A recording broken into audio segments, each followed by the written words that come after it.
Podemos haber estado, podemos haber ido a cualquier otro lugar, pero este es el mejor lugar donde podemos estar. Vamos a continuar con nuestra hermosa reunión que Dios nos ha preparado, pues ya adoramos con cánticos, ya lo adoramos con una lectura y ahora vamos a escuchar la palabra del Señor, vamos a escuchar lo que Él nos quiere decir a través de su palabra y de nuestro hermano David Hernández. Amén. Pongamos atención y pues aprendamos un poco más.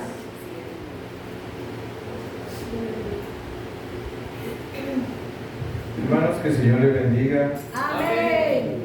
Qué bueno es estar con ustedes nuevamente acá en este lugar. Siempre que vengo acá me siento como en casa. No sé por qué, pero qué bueno, ¿verdad? Hermanos, la idea de este mensaje que vamos a reflexionar ese día es acerca de la importancia, hermanos, que tenemos nosotros o la necesidad que hay, hermanos, de predicar la palabra de Dios. Yo creo que hace poco estuvieron en campaña de misiones, ¿verdad? Amén. Entonces, creo que para apoyar un poquito más en eso, a veces se ignora en las iglesias que las misiones o el compartir el evangelio es una tarea de todos, no es una tarea de ciertas personas o de cierto grupo de la iglesia, sino que es una tarea de toda la iglesia. Como dice Mateo 28, 19, ir por todo el mundo y predicar el evangelio a toda criatura. Entonces, la idea es, hermanos, que nosotros recordemos cuál es la tarea de nosotros como cristianos, cuál es la gran comisión que nosotros tenemos, cuál debería ser nuestra responsabilidad como cristianos, y es de predicar fielmente la palabra. Amén. Ahora, hermanos, quiero, ya con esa idea, quiero que vayamos al libro de Proverbios, porque vamos a reflexionar sobre esa verdad que nos dice el predicador, que nosotros sabemos que es Salomón, ¿verdad? El rey más sabio que ha vivido en Israel. Entonces, cuando lo tengan, pueden ponerse de pie. Vamos a estar leyendo capítulo 11 de Proverbios, versículo 30. Proverbios 11:30. Y vamos a leerlo 3 veces para que vayamos agarrando quizás un poco más de entendimiento al leerlo. Amén. Y dice la palabra en el nombre del Padre, del Hijo y del Espíritu Santo: el fruto del justo es árbol de vida, y el que gana almas es sabio. Otra vez, el fruto del justo es árbol de vida, y el que gana almas es sabio. Una vez más, el fruto del justo es árbol de vida, y el que gana almas es sabio.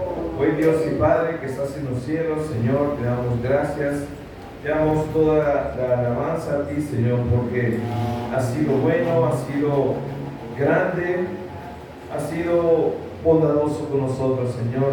Sabemos que nosotros somos personas completamente imperfectas, Señor, pero hemos creído en un Dios que sí es perfecto. Señor, permítenos gozarnos con tu palabra, deleitarnos con esta hermosa palabra. Permite que mis hermanos puedan llenarse de alegría, que puedan llenarse de gozo, y que juntos podamos predicar la palabra, porque es el mandato que tú nos has dado. Señor, gracias por mis hermanos, bendice sus vidas, sus trabajos, su ministerio. Señor, permítenos esperar más, con más agrado, con más pasión tu venida. Señor, gracias por todo. Amén y amén. Puede sentarse, hermanos.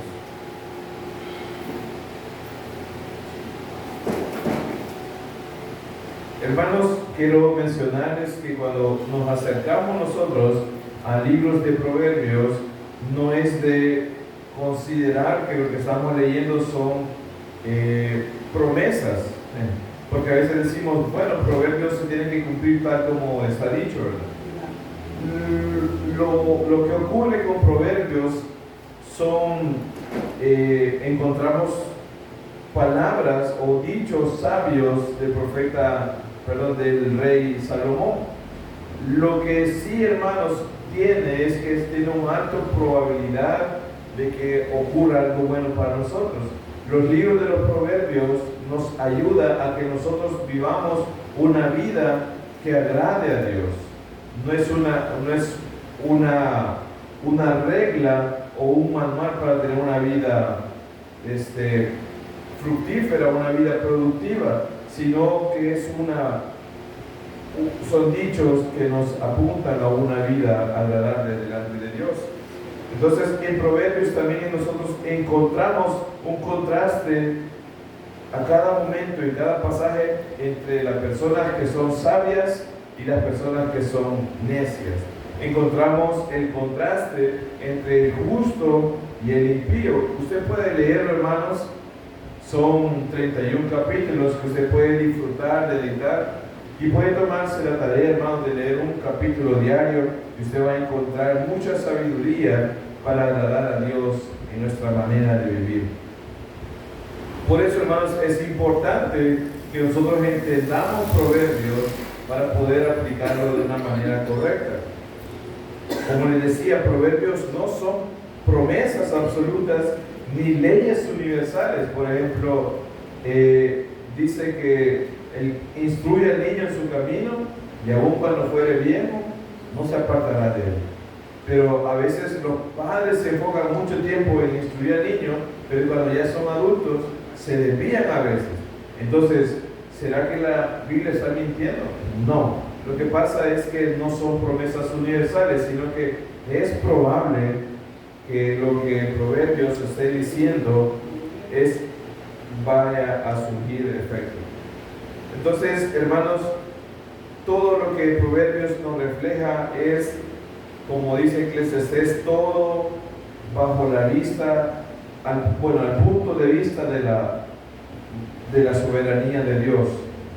Dios en su conocimiento provee esos principios, esos consejos para que nosotros vivamos de acorde a lo que el Señor le agrada. Eso es Proverbios. Entonces, en lo que acabamos de leer, hermanos, encontramos un paralelismo que, si usted conoce un poco más de gramática, es un paralelismo sintético, que lo que quiere decir es que la primera línea es ampliada con la segunda, o la segunda línea completa a la primera línea, y sin repetir ni contrastar nada. Es decir, hermanos, si usted lee el texto, en el versículo 30 dice: el fruto del justo es árbol de vida. Entonces, la idea que sigue amplía lo que acaba de mencionar. Dice: y el que gana almas es sabio. Esa es una figura, hermanos, literaria que se llama como paralelismo sintético, porque amplía más la idea. Entonces, ¿cuál es la verdad? Ya introduciéndonos al tema, hermanos, ¿cuál es la verdad reflejada en este Proverbios? ¿Se ha preguntado usted cuál sería esta verdad de este versículo? Quizás sencillamente le voy a mencionar que la verdad de ese versículo es: el que gana almas es sabio. El que gana almas es sabio. Y por eso, hermanos, el título de este mensaje es: el sabio cumple la gran comisión. Amén. El sabio cumple la gran comisión. Entonces, no quiero decirlo yo, pero si no cumplimos, hermanos, la gran comisión, entonces no estamos siendo sabios. Entonces, veamos, hermanos, ahora ya de lleno en el texto, que encontramos dos partes. Ustedes pueden notar que hay dos partes en el texto, y la primera parte del texto nos hace referencia a una persona justa. Amén. Dice: el justo, el fruto del justo es árbol de vida. Entonces, Aquí, hermanos, claramente el predicador, el proverbista, está hablando una metáfora, está usando una metáfora que hace ver que el resultado de la predicación es como un árbol de vida que produce fruto. Y eso, hermanos, es bonito. Nosotros podemos ver en el campo árboles frutales, árboles frondosos, y para nosotros se nos parece algo muy agradable. Entonces, esa misma idea tenía el proverbista, es decir, el fruto del justo es árbol de vida. Pero, hermanos, como les decía, esa es una metáfora, ya que nosotros podemos ser buenos cristianos, pero nunca vamos a poder ser como un árbol. Son cosas diferentes, ¿verdad? Es una metáfora. Pero, ¿en qué sentido podemos nosotros ver que es un árbol de vida? Y, hermanos, creo que eso nos lleva principalmente al Génesis. Y miren cómo dice Génesis 2:9. Y Jehová Dios hizo nacer de la tierra, como dice, todo árbol delicioso a la vista y bueno para comer. También el árbol de vida, noten, también el árbol de vida que estaba en medio del huerto y el árbol de la ciencia del bien y del mal. Más adelante, hermanos, en el capítulo 3, versículo 22, nos menciona otra vez el árbol de vida. Dice, y dijo Jehová Dios, recordemos que en el capítulo 3 de Génesis ocurrió el pecado, ¿verdad? La desobediencia de los hombres. Y dijo Jehová Dios, he aquí, el hombre es como uno de nosotros, sabiendo el bien y el mal. Ahora pues, que no alargue su mano y tome también del árbol de vida, y coma y viva para siempre. Y lo sacó del huerto, puso querubines para guardar el camino del árbol de vida. Entonces, hermanos, con esta idea, hermanos, tenemos quizás un poco más amplio lo que puede ser un árbol de vida, que es llenarnos de vida eterna, de llenarnos, hermanos, de esa paz que solo Dios nos puede dar. Entonces, desde Génesis vemos que existía un árbol de vida. Amén. Pero eso no se queda a sacar, hermanos. Quiero que veamos también que en el libro de Proverbios, siempre en el capítulo, en Proverbios 3:18 dice, aquí recordemos que está hablando de la sabiduría, dice, ella es árbol de vida a los que de ella echan mano, y bienaventurados son los que la retienen. ¿Qué está diciendo el proverbista acá? Que la sabiduría es árbol de vida. La sabiduría, el conocimiento, el temor de Dios produce o es árbol de vida a los que de ella echan mano. Es como que veamos un árbol de mango, ¿verdad? Y queramos extender la mano y agarrar el mango más jugoso, el más grande, o el más rojito, ¿verdad? Entonces, esa es la idea que tiene el proverbista, de extender la mano, echar una mano, dice, sobre ese árbol, que es la sabiduría. Ella es árbol de vida. Y dice, añade, bienaventurados son los que retienen esa sabiduría. Amén. Entonces, hermanos, ¿cuál es la idea del proverbista? Es que nosotros debemos anhelar ese árbol de vida como un fruto deseable. Un árbol de vida, deseamos la sabiduría en nuestra vida cristiana. Siempre en Proverbios, hermanos, capítulo 13, Proverbios 13:12, dice, la esperanza que se demora es tormento del corazón, pero el árbol de vida es el deseo cumplido. Mire cómo el proverbista menciona constantemente cuál es la idea del árbol de vida. Proverbios 15:4 también nos menciona. Dice, la lengua apacible es árbol de vida, mas la perversidad de ella es espíritu, de ella es quebrantamiento de espíritu. ¿Cuál es la idea acá, hermanos? Es que si nosotros tenemos cuidado de lo que decimos, la lengua apacible es árbol de vida, da buenos frutos, da frutos para vida eterna. Mas la perversidad de nuestra lengua, dice, es quebrantamiento de espíritu. Es decir, hermanos, con nuestra lengua podemos nosotros también ofender a la gente, dañar a la gente y quizás hasta matar a las personas por nuestra propia lengua. Pero, hermanos, como dice, la lengua apacible es árbol de vida. Es decir, el que controla su lengua es sabio, en otras palabras ya interpretado. Entonces, hermanos, podemos ver que la idea hebrea, al decir árbol de vida, hace referencia a alguien que es inteligente, alguien que produce esperanza, alguien que trae justicia, alguien que produce sabiduría y tiene control de su lengua. Esa es la idea cuando nosotros escuchamos el árbol de vida. Aparte de todo esto, hermanos, el Señor promete algo muy especial en el libro de Apocalipsis. Si usted no lo había notado, en el libro de Apocalipsis, capítulo 2,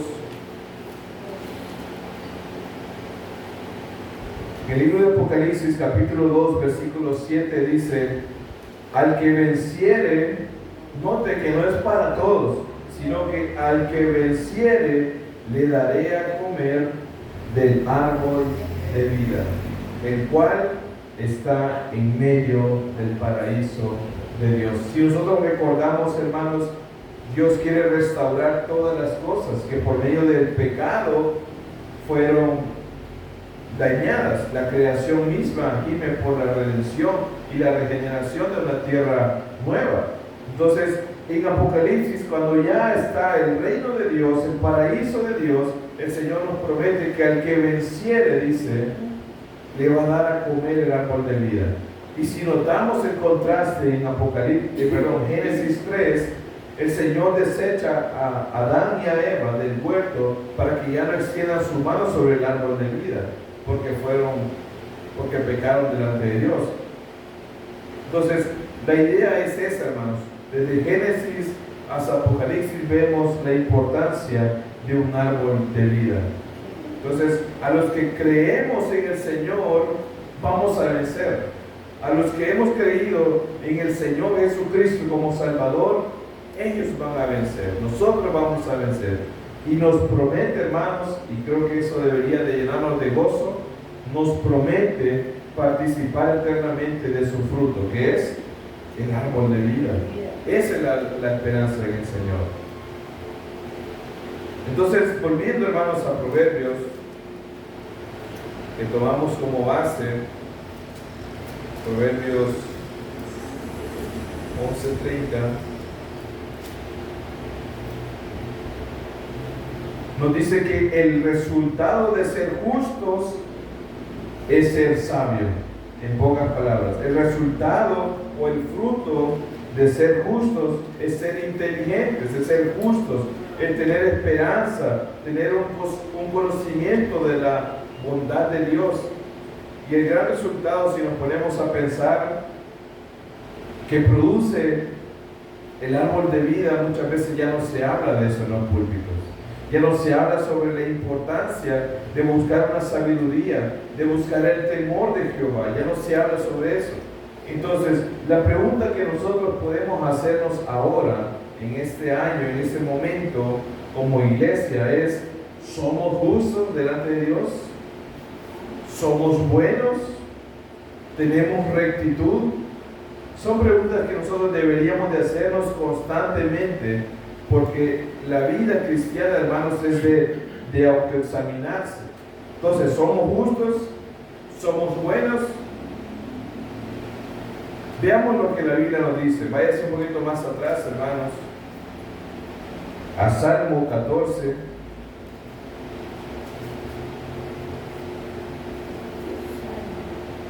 Y es probable, hermanos, que esa palabra, como la Biblia lo dice, puede ser que nos ofenda o que toque nuestro orgullo, que toque nuestro ego. Pero dice Salmo 14, versículo 1, dice el necio en su corazón. Vean, dice la persona necia en el corazón, en el pensamiento, lo está maquinando: no hay Dios. Se han corrompido, hacen obras abominables, no hay quien haga el bien. Y ahora dice el salmista: Jehová miró desde los cielos sobre los hijos de los hombres.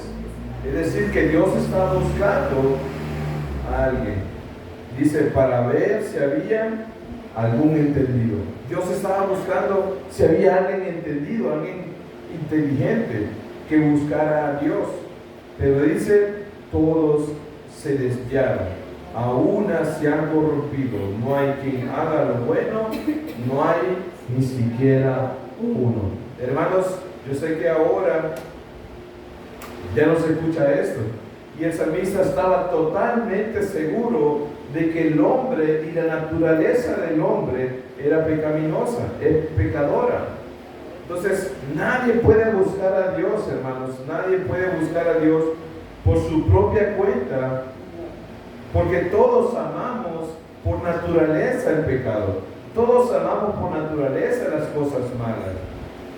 Y note, hermanos, en el texto decía que Dios miró desde los cielos sobre los hijos de los hombres. Es decir, Dios estaba buscando a alguien que fuera justo o alguien entendido. La palabra en el hebreo, hermanos, tiene varios significados, que significa inteligente, alguien que es prudente y alguien que es sabio. Entonces, lastimosamente dice el texto que no hubo nadie de esa manera. Entonces, ¿cómo es que ahora predican? Tú eres una persona buena, el Señor quiere algo para ti y un montón de cosas que no. Pero dice la palabra que nadie es bueno. Todos se desviaron a una. Y mire, también Jesús mismo dijo estas palabras. Vámonos a Juan 3, porque también el Señor Jesús nos dijo esas palabras. Juan capítulo 3, versículo 19 dice: y esta es la condenación, que la luz vino al mundo. ¿Quién es la luz, hermanos? Jesucristo. La luz vino al mundo y los hombres, que dicen, amaron más las tinieblas que la luz, porque sus obras eran malas. Hermanos, el resultado es: las obras eran malas, pero es porque ellos amaron más las tinieblas. Jesús apareció en medio de ellos, Jesús vino a la tierra en forma de hombre, pero los hombres no quisieron ver la luz, porque sus obras eran malas, amaron más las tinieblas. Sé que esto es algo complicado de digerir, puede ser que algo sea como amargo, ¿verdad? El saber esto, hermanos. Puede ser que nos sintamos buenos, bueno, yo soy bueno delante de la sociedad, yo no tengo antecedentes penales, yo no ofendo a las personas, soy un buen cristiano. Todos queremos ir al cielo porque nos sentimos grandes personas, pero delante de Dios, hermanos, ¿será que somos buenos? Todos somos amadores de las tinieblas, como lo dice su palabra. Y eso, hermanos, por naturaleza, eso nos condena delante de Dios. El pecado, hermanos, nos condena delante de Dios. Ahora, hermanos, hasta aquí creo que hemos visto una parte trágica del ser humano, donde hemos pecado, donde todos hemos rechazado a Dios. Pero, hermanos, eso no termina hasta ahí. No todo está perdido, hermanos. Tenemos esperanza. Amén. Y la gran esperanza, hermanos, es que hay un árbol de vida. Hay un árbol de vida disponible para cada uno de nosotros. Hay un árbol de vida disponible, hermanos, para nosotros, y ese es Cristo Jesús. Amén. Ese árbol de vida es Cristo Jesús. Y miren, hermanos, como dice Juan. Estamos ahí un poquito cerca. Juan capítulo 17, versículo 3.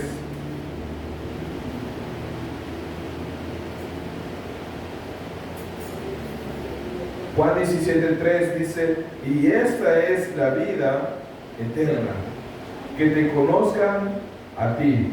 ¿A quién?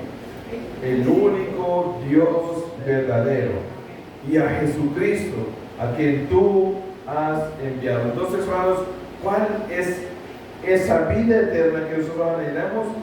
Que conozcamos a Dios, que conozcamos al Padre, y lo vamos a conocer por medio de Jesucristo. Hermanos, eso es el fruto de la vida eterna, el fruto de lo que nosotros esperamos obtener en el árbol de vida, conocer al Padre, conocer al Hijo. Hermanos, como decía el canto que entonó el hermano, conocer a Cristo en su plenitud, eso es todo, hermanos. Conocer a Cristo en su plenitud es todo, hermanos. Esa es la vida eterna. Nosotros podemos, yo siempre hago esa comparación, que podemos nosotros perder todas las cosas materiales, podemos incluso estar enfermitos, pero hermanos, si tenemos a Cristo en nuestro corazón, lo tenemos todo. Esa es la plenitud que nosotros necesitamos, tener a Cristo en nuestras vidas. Y miren, hermanos, en el texto que leímos, en Juan 17, Jesús está orando, pero Jesús está orando precisamente, está rogando al Padre por aquellos que el Padre le entregó al Hijo.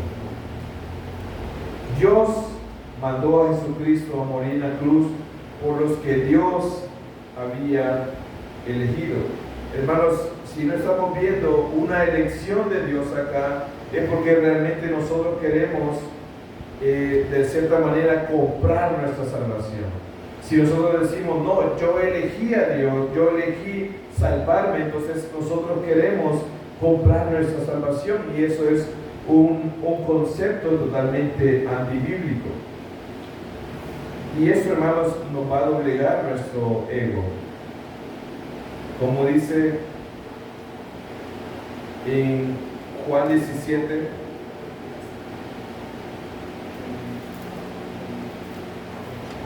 que ya lo leímos.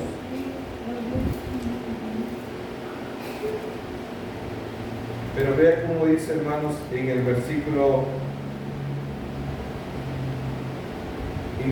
2, como le has dado potestad sobre toda carne, para que dé vida eterna a los que le diste, a todos los que le diste. Es decir, hermanos, Dios le dio un grupo de personas a Jesucristo para que el Señor muriera por sus pecados. Amén. Y es ahí, hermanos, por ser escogidos de Dios, que nosotros adquirimos una justicia que es impuesta en nosotros. Como ya vimos, hermanos, somos pecadores, somos culpables de una ofensa ante Dios. Pero por la misericordia de Jesucristo, hermanos, Él nos perdona delante de Dios, nos reconcilia delante de Dios y nos pone una justicia delante de Dios. Esto quiere decir, hermanos, que somos nombrados justos, aunque no lo seamos. Amén. Bien complicado, ¿verdad? ¿Merecíamos ser justos? No, merecíamos el castigo de Dios. Pero por la misericordia, hermanos, de Jesucristo, Él puso la justicia en nosotros. Y esto es, hermanos, no por los méritos de nosotros, no porque vengamos todos los domingos a la iglesia, no es porque somos líderes o no es porque seamos bonitos. No, hermanos, todo esto es por los méritos de Cristo. Por los méritos de Cristo es que nosotros somos justificados. Yo sé que usted se puede mucho ese texto, Romanos 5:1, justificados pues por la fe, tenemos gracia para con Dios, o tenemos paz para con Dios por medio de nuestro Señor Jesucristo. No dice justificados por las obras, justificados porque se portan bien, justificados porque son hijos del pastor, justificados pues por la fe. Tenemos paz para con Dios por medio de nuestro Señor Jesucristo. La fe tiene que ser puesta en nuestro Señor Jesucristo. Y al poner nosotros la fe en Jesucristo, tenemos paz para con Dios. Amén. Esa es la justicia de Dios. Entonces, hermanos, en ese sentido, podemos decir que somos justos delante de Dios. Por la justa y perfecta vida de Cristo, porque Dios, como dice su palabra, no fue encontrado en él error, no pecó en ningún momento. Entonces, por la vida justa y recta de Dios, nosotros ahora somos justos, tenemos vida eterna. Amén. Qué hermosa bendición, ¿verdad? No sé si se alegra usted por eso. Amén. Somos justos delante de Dios. Volviendo, hermanos, a Proverbios 11. Proverbios 11:30. Dice: el fruto del justo es árbol de vida, y el que gana almas es sabio. Ya vimos, hermanos, la parte A, donde vimos que es el justo, qué significa o qué hace el árbol de vida, qué significa para nosotros, somos justos o no somos justos. Vamos ahora a la parte donde habla sobre la sabiduría o sobre el que gana almas es sabio. La segunda parte del texto, hermanos, nos apunta a la acción de alguien que es sabio. Nada o el texto, hermanos, nos declara la idea sobre la importancia en esta vida como cristianos, que es ganar almas. Si nosotros como cristianos entonces no estamos predicando el Evangelio, entonces estamos desperdiciando el tiempo. Y tenemos que nosotros tener una acción productiva como árbol que da fruto. Esa es la idea, porque eso amplía la idea que vimos al inicio. Es decir, en el lenguaje poético, hermanos, de Proverbios, la idea es que el sabio y el justo tienen un fruto proveniente de una acción. Y ese fruto, hermanos, es ganar almas. Si nosotros hemos sido justificados delante de Dios, vamos a ser inteligentes o vamos a ser sabios y vamos a ganar almas. Entonces, esa es la esencia del versículo. Si vamos, hermanos, a estudiar un poquito más profundo el texto, en el hebreo, el proverbista utiliza una palabra que es lakak, que significa, o que la Reina Valera traduce como ganar. Por eso dice, el que gana almas es sabio. Pero en otras traducciones, o principalmente se traduce como aceptar. Y hay otras aplicaciones a esta misma palabra, que es apoderarse, arrebatar, prender, recoger, tomar o traer. Entonces, si nosotros cambiamos esa palabra en la Reina Valera, nos va a decir arrebatamos almas, prendemos almas, recogemos almas, tomamos almas. Entonces, aunque la palabra hebrea, hermanos, no tiene mucha relación con la familia del griego, pero la idea es la misma. La idea de Juan 6, creo que me acompaña a leerlo. En Juan capítulo 6, hay una palabra que es similar en el uso. Juan capítulo 6, versículo 44. Y ve, hermanos, como dice, ninguno puede venir a mí. ¿Quién está hablando aquí? Jesús está hablando, Cristo está hablando.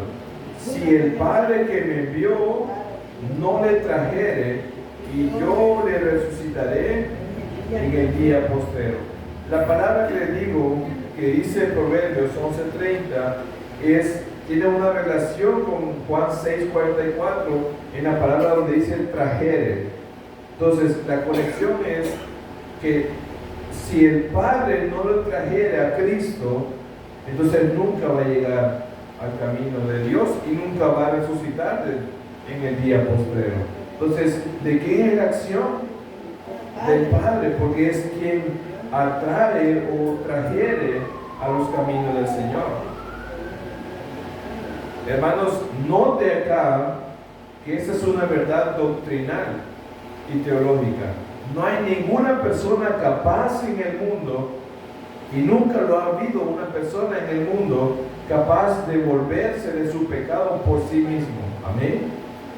No hay alguien que diga, bueno, este día no voy a pecar, este día decido yo salvarme. No hay nadie que pueda hacer eso. Y por eso Jesús remarca en ese pasaje que ninguno puede venir a mí si no es el Padre que me envió lo trajera. Amén. Entonces nosotros no podemos decir, bueno, yo ahora tengo ganas de salvarme, mañana me quiero perder, pero después pasado mañana otra vez me voy a salvar. No, hermanos, eso es una obra del Señor. Dios hace todo esto. Entonces, en la traducción, hay una traducción que me gusta de esta misma palabra de que el Padre no le trajere, ocupa la palabra arrastrar. Imagínense cómo se oye de fuerte, arrastrar. Pero ¿por qué ocuparía esa palabra el Señor? Porque nosotros no queremos, hermanos, llegar a los caminos del Señor. Nos tienen que jalar de las orejas. Y por eso el Señor nos tiene que arrastrar a los caminos del Señor. Entonces, ¿qué significa esto, hermanos? Que es algo obligado, que es algo forzado. Pero para esto, hermanos, para que usted vaya entendiendo la idea, porque este es un tema muy complicado, quiero que leamos Efesios 2. Efesios 2, si somos forzados a entrar o no somos forzados a entrar al camino del Señor. Y la idea, hermanos, la vamos a tomar en Efesios 2. Efesios 2:1 dice, y Él os dio vida a vosotros. ¿Quién es Él? Cristo, Dios. Cuando estabais muertos en vuestros delitos y pecados. ¿Cómo estábamos? ¿Estábamos enfermos? ¿Estábamos heridos? ¿Teníamos algún rasguño? No, hermanos, estábamos muertos en vuestros delitos y pecados, en los cuales anduvisteis, dice, en otro tiempo, siguiendo la corriente de este mundo, conforme al príncipe de la potestad del aire, el espíritu que ahora opera en los hijos de desobediencia, entre los cuales también todos nosotros vivimos en otro tiempo en los deseos de nuestra carne, haciendo la voluntad de la carne y de los pensamientos, y éramos, como dicen, por naturaleza hijos de ira, lo mismo que los demás. Hermanos, Pablo está diciendo, nosotros en otro tiempo estábamos muertos, nosotros nos dirigíamos con base a nuestros deseos carnales, con base a nuestros deseos pecaminosos, estábamos muertos, éramos hijos de desobediencia, estábamos destinados al pecado. Ahora, la noticia acá, versículo 4, pero Dios, vea, ¿dónde empieza? Pero Dios, que es rico en misericordia, por su gran amor que nos amó, dice, recuerden que este texto es para la iglesia en Éfeso, para los creyentes, que es rico en misericordia, por su gran amor que nos amó, aún estando nosotros, ¿dónde estábamos nosotros? Muertos en pecado. Que dice además, nos dio vida juntamente con Cristo. Y añade ahí, por gracia sois salvos. Y juntamente con Él nos resucitó. Y asimismo nos hizo sentar en los lugares celestiales con Cristo Jesús. Noten, hermanos, cuántas bendiciones tenemos de que el Señor nos haya tenido misericordia. Amén. Pero ¿cómo empezó todo? Por Dios. Dios tuvo misericordia. No es que yo elegí a Dios, lo miré allá que estaba. No, hermanos, Él nos ha elegido a nosotros. Y notamos cuántas bendiciones tenemos. Dice que nos hizo sentar en lugares celestiales juntamente con Cristo Jesús, para mostrar, versículo 7, en los siglos venideros las abundantes riquezas de su gracia, en su bondad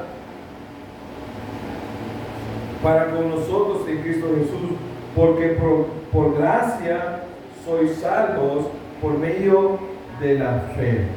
Mire cómo podemos nosotros debatir contra los católicos, podemos debatir contra toda doctrina errada, porque por gracia somos salvos. No tenemos que hacer penitencias, no tenemos que pagar alguna cuota. Por gracia somos salvos por medio de la fe. Y esto, hermanos, como dice Pablo, no de vosotros, dice. Es decir, que la gracia y la fe no proviene de nosotros. No proviene de nosotros un corazón pecador, un pecador. No proviene de nosotros esa gracia, esa fe. Proviene de Dios, dice, pues es un don de Dios, no por obras. Y recalca Pablo que no es por obras para que nadie se gloríe, porque somos hechura suya, creados en Cristo Jesús para buenas obras, las cuales Dios preparó de antemano para que anduviésemos en ella. El Señor ya tenía planeado, hermanos, que usted y yo fuésemos salvos, que usted y yo viniéramos este día al culto. Dios tiene todo planeado. Entonces la salvación es completamente de Dios. Él hace todo, hermanos, la obra salvífica. Amén. Hermanos, por eso Pablo hace mucho énfasis en ese estado previo y en un estado posterior. Hay dos estados. ¿Cuáles son esos dos estados? Muertos y después vivos. No hay estados intermedios, sino que solo muerto y vivo. ¿Estás muerto o estás vivo? El estado anterior era muerto antes de llegar a Cristo, pero el estado después de Cristo es estar vivo por la misma intervención de Cristo. Entonces la pregunta es para nosotros: ¿estábamos sanos? ¿Estábamos enfermos o estábamos muertos? Estábamos muertos, el texto así lo dice claramente. Ahora déjenme decirles que el sano no necesita de un médico. Si usted está sano, ¿para qué vaya al doctor? O sea, a pasear va a ir, ¿verdad? Un enfermo necesita ¿qué? Medicina. Un doctor necesita pasar consulta. Pero un muerto, hermanos, ¿qué necesita? Solo necesita que lo den vida otra vez. Eso es lo que necesita. Entonces Pablo es lo que dice en el versículo 6 que leímos: Él nos resucitó, nos dio vida, como dice en el versículo 1 y versículo 5, que Cristo nos dio vida porque estábamos muertos en nuestros delitos y pecados. Hermanos, sé que también esto es complicado de procesar, nos cuesta un poco digerir todo eso, pero Pablo lo dice de esta manera tan pesada, de una manera tan drástica, porque así, hermanos, es de complicado la vida sin Cristo. Estábamos muertos, y para entenderlo tenemos que leer ese pasaje. Y ahora lo que algunos predicadores dicen, que a mí me da gracia, es que dicen: estábamos enfermos y que Jesús es la cura. Hermanos, otros aún se van más al extremo y dicen: todos en el fondo somos buenos, pero como ya vimos en Salmos, ya vimos en varios pasajes, todos hemos rechazado a Dios, todos preferimos nuestra maldad, la oscuridad, las tinieblas. Entonces, ¿será que todos en el fondo somos buenos? No, realmente no es así. Todos hemos rechazado a Dios. No hay una persona, como dice su palabra, que busque al Señor. Y todo lo que necesitamos forzosamente es que Dios nos arrastre. Ahora sí tiene sentido, ¿verdad? Que el Señor nos arrastre, porque nosotros queríamos estar en el pecado, pero ahora el Señor nos arrastra al camino de Dios. Amén. Y es, hermanos, por su única buena voluntad. Dice que de lo más vil y menospreciable, Dios nos llamó, nos sacó de ahí. Toda la obra, hermanos, de la salvación es de Dios. Amén. Toda la obra de la salvación es de Dios. Nosotros no ponemos nada más. Hermanos, esta idea también concuerda con la parábola que Jesús habla sobre la gran cena. Y quiero que me acompañe, hermanos, porque hay una palabra clave ahí en Lucas 14.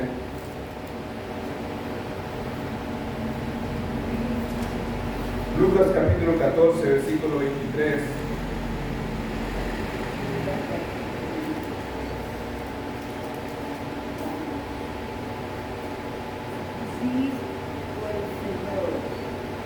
Dijo el Señor al siervo: ve por los caminos y por los vallados y fuérzalos a entrar para que se llene mi casa. Hermanos, aquí el Señor está hablando sobre una cena, es una parábola, y había invitado a ciertas personas, pero esas personas rechazaron la invitación, comenzaron a poner excusas, pero la fiesta ya estaba lista, ya estaba servido el banquete. ¿Y qué le dice el Señor al siervo? Ve, trae a todos los que encuentren. Y por eso dice: ve por los caminos y ve por los vallados y fuérzalos a entrar. Hermanos, quizás la idea de forzar no implica una violencia física, sino en ese caso la idea del autor, o en este caso Jesús, es llámenos insistentemente, llámenos de una manera persuasiva, debido a la urgencia que había, que era llenar las bodas, llenar la fiesta. Entonces, hermanos, la idea de este texto es que Dios no frustra sus planes. Nada va a detener los planes de Dios. Si los primeros invitados no querían ir, Él va a conseguir otros invitados. Amén. Por esa razón, Jesús dice: fuérzalos a entrar. Dios, hermanos, es soberano y salva a quien Él quiere. El punto de esto, hermanos, es que Dios salva a quien Él quiere, como lo dice Romanos 9:16. Así que no depende del que quiere ni del que corre, sino del que Dios tiene misericordia. Nosotros podemos matarnos, ¿verdad?, queriendo decir que yo quiero elegir a Dios, quiero salvarme por mi cuenta, quiero hacer esto, quiero hacer otro. Pero si Dios no tiene misericordia, hermanos, de nosotros, no vamos a ser salvos. Es el Señor que debe de tener misericordia de nosotros, para que nosotros lleguemos al reino de Dios. Amén. Y nosotros tenemos que pedir la misericordia al Señor. Dios quiere que todos nos arrepintamos, pero nosotros muchas veces deseamos más el pecado. Hermanos, nuestro llamado es práctico de entender y no es negociable. El mandato es ir por todo el mundo y predicar el Evangelio. El Señor no nos justificó, hermanos, quiero que quede claro. El Señor no nos salvó, no nos justificó para que estemos guardados en una vitrina, para que estemos ahí puestos en un pedestal. El Señor nos ha salvado para que trabajemos para Él. Somos obreros de su viña, somos obreros del Señor. Entonces, nosotros somos salvos para llevar, hermanos, el Evangelio. Somos salvos para predicar de su palabra. Para eso, hermanos, nos ha salvado. Para eso el Señor nos ha justificado. Somos servidores, hermanos, de Dios. Y eso, hermanos, nos hace sabios. Amén. Ser servidores de Dios, ser obreros del Señor, nos hace sabios, nos hace inteligentes, nos hace conocedores de las bendiciones de Dios. Entonces, la justicia, hermanos, que hemos recibido de parte de Dios nos hace sabios. Y si somos sabios, hermanos, vamos a ser diligentes. Vamos a ser diligentes para predicar la palabra de Dios. Mire cómo dice Segunda de Timoteo 2:15, yo creo que esto ya se lo puede. Dice Pablo a Timoteo, segunda de Timoteo 2:15, procura con diligencia presentarte a Dios aprobado, como obrero, o sea, como obrero, note, somos obreros del Señor, que no tiene de qué avergonzarse, sino que usa bien la palabra de verdad. ¿Cómo debemos que usar nosotros la palabra del Señor? Usarla bien. ¿Y cuál es el uso correcto de la palabra? Predicarla, aplicarla, vivirla, compartirla con los hermanos, compartir a aquella persona que necesita de Cristo. Ese es el trabajo del obrero de Dios. Amén. Para ir terminando, hermanos, esa es la tarea que nosotros debemos de hacer. Es una tarea que Dios nos demanda. Es cumplir la gran comisión. Y ahora podemos preguntarnos, ¿estoy haciendo lo que Dios me manda a hacer? ¿Estoy haciendo lo que Dios me está mandando a hacer, a predicar? ¿Soy una persona sabia? ¿O seré una persona insensata? ¿En qué lado estoy?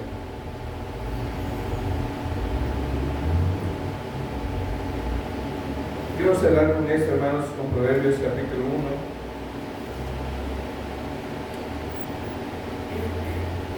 Porque, hermanos, si nosotros queremos ser sabios, si queremos ser inteligentes o entendidos,